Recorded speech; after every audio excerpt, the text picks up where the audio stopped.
Hey everybody, Fox here. It's just at the end of the Mermaids residential that I've been at, which is like a secret retreat for trans kids and their families, and I just wanted to make a quick vlog about the importance of supporting young people, young trans people.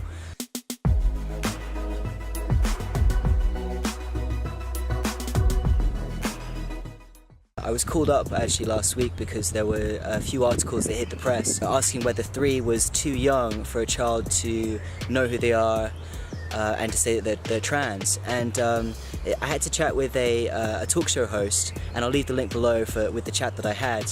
And the talk show host seemed actually very transphobic, and she said straight out that she had children and that, you know, one of her young boys had a phase where they were dressing, you know, in pink or tutus or something when they were 5, and she said, well, they just grew out of it. I just thought he might be gay, but they grew out of it. It reminds me of what one of the mums was saying here actually about gender and sexuality, and that she feels for the trans youth at least that it doesn't help to have trans, the T, latched onto LGB, because when it comes to kids, I do believe, well, obviously, for anyone, we're talking about gender, we're not talking about sexuality, and that kind of muddies the waters a little bit because people start to think that it's a deviant kind of thing. 2 or 3 is old enough. A young child at 2 or 3 can express preference. They can tell you whether they want orange squash or raspberry squash, or whether they like pink or blue, and whether they want to wear a dress or not wear a dress. So I think it's really, really important to just be aware and just I don't know, just recognize what your kids are telling you and notice those signs.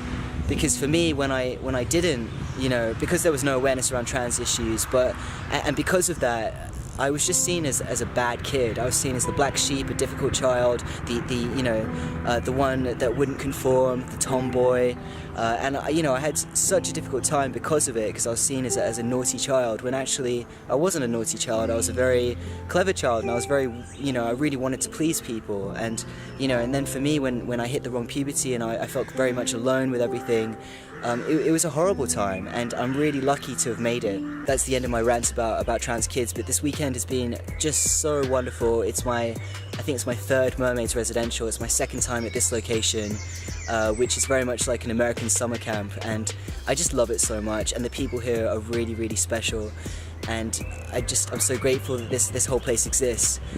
Anyway, there's a case going on at the moment, and I can't talk too much about it, but a young child has been taken away from their loving single mother, and it makes you feel so frustrated that the services have all turned on her, and that they don't realize that what they're doing is absolute abuse, and they can't take the trans out of this kid. This little girl is not going to suddenly change their views and live their life as a boy, which is what they're assigned at birth.